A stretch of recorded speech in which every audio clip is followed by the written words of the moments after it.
This is Jamie Drummond for Good Food Revolution. I am here with Lorenzo, who is joining us all the way from Tuscany, from Maremma. Now, we were just talking about how you came to be having these wonderful vineyards right beside the sea in Maremma. Would you mind telling us a little bit of the history behind this property? Okay, our family is always looking for great vineyards.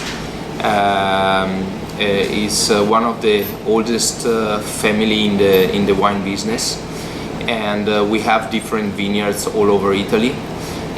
My father was looking for a special place in the coast of Tuscany.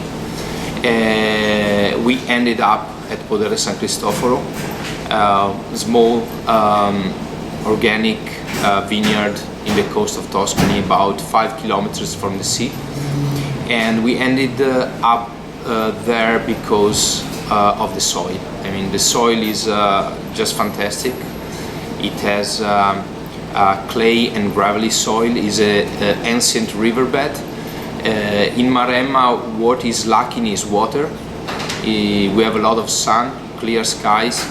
This kind of soil to be over an ancient riverbed means that underneath this riverbed there's still some water flowing, and that's why the vines thrive there, and we have all our wines showing a lot of freshness, crisp acidity, which is quite unusual in Tuscany, and especially in this warm area of Tuscany, yes, which is the Maremma.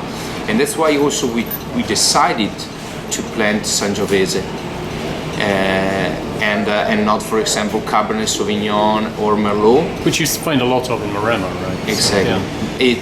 We have to say that Maremma is more famous today for its international blend. The so-called Super Tuscans. Yes, yeah. And I would say that the philosophy behind this kind of wines is very similar to the philosophy that you have in Bordeaux. While Podere San Cristoforo decided to have a different approach.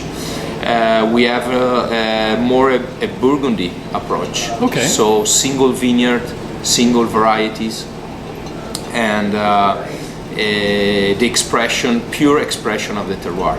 You told me that when you took over this property, and which year was that when you took over the property? It was about year 2000. 2000, and you said it had been abandoned for about 80 years. Exactly. The owner left for the First World War, and he never came back. Oh wow. Yeah, and his brothers had this property. They have their own property, so they were taking care of his property, but in a very light way. Right. Without putting a lot of focus on this property. When we arrived in 2000, we found virgin soil. It was just amazing how everything was so pure, and when I started to touch the ground and feel how it was this property, I said we cannot approach this property as the modern agriculture used to approach soil. We need to keep this balance, and that's why we immediately decided to be organic, so not to use any fertilizers, chemical fertilizers. And then I had the chance to work for Michael Ceres in New Zealand, yes, which is biodynamic. I met Luca Pedrini, a guy that was very much into biodynamic in Italy, and he helped me out to understand how to make good use of biodynamic in Podere San Cristoforo, in my vineyards. Now, is it challenging to farm biodynamically in this region with your proximity to the sea?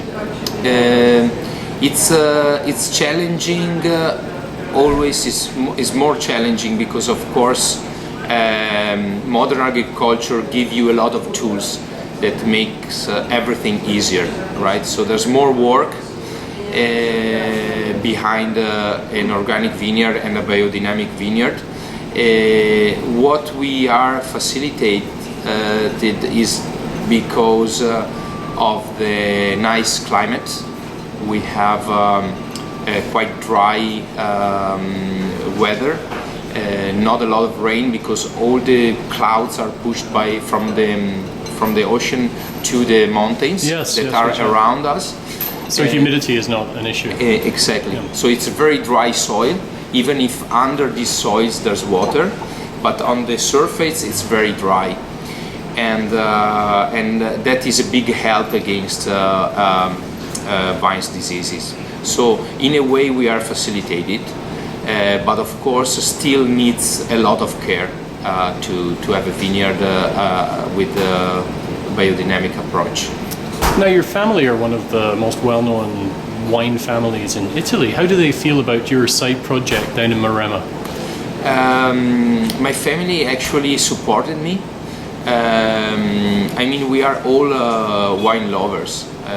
There's a business behind wine, and you can choose which market and which public you want to address. Of course. Zonin family have a big operation, so actually they need to approach a wide public. With my own project, I was trying to make the wine of my dreams, so limited quantity, wine that were expressing the terroir really deeply. Yes. And with a lot of originality, and at the same time they had to be wines that people, not just the expert, but even a young wine lover would have enjoyed. So there always has to be a commercial aspect to it, which I guess you learned from your family's business. Actually was not because of the commercial side, was more because I think that even young wine drinkers should enjoy a high quality wine. Yeah, yeah. So when we sit at a table, I was always considered as the expert at the table, and there were a lot of people that were just approaching wine. And I thought that some wines were too complicated, right, for the public.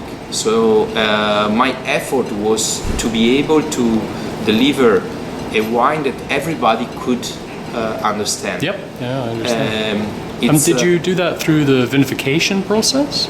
Yes, right. Absolutely, through very short macerations. Yes. To extract less tannins as possible, but still with indigenous yeasts, still with grapes farmed in the best ways, but making the wines more approachable wasn't a way to make the wine more simple. I see. So less complicated wines, I would say, but more complex wines. Wines that are easier to understand. This is, I think, the key behind the wines of Podere San Cristoforo. My wines should be enjoyed by everybody. They should be feminine, sexy. I don't think you're allowed to use that term over in Canada anymore. I don't think you're allowed to apply a gender to wines anymore. Exactly. Just for the record. Yeah. Yeah. So I guess when you say feminine, perhaps you mean a gentler style. Exactly. That's the purpose of using that term. I think that there are some wines which are very bold, really interesting. But actually what I choose for my winery is to go for a gentler winemaking, varieties that are gentler, like Sangiovese, a little bit lighter than Merlot or Cabernet Sauvignon. I still think a lot of people are enjoying bold wines, but for my winery I choose to have wines which are easier to pair with the today's food. I mean, today's food is lighter. It's less food, less fat, less calories. Not in my house. Not in my home. Not in I'm joking. Exactly, and not even in my house sometimes. But generally, we try to be healthier, right? And we also like to think about wine as an element that help conviviality, that help socializing people. So actually, better 2 glasses than just half a glass of I understand entirely. And of a bold wine. So many times I say that I would like to have a wine that let me forget water on my table. I think that a gentler wine is easier to pair. It doesn't overpower the food, so you have still the expression of the food and still the expression of the wine. So there must be a balance, and I think that this is what I'm looking for my wines that are made for food. Thank you. These look like great wines. I'm really looking forward to tasting them over lunch, and I'll make a commentary about them later.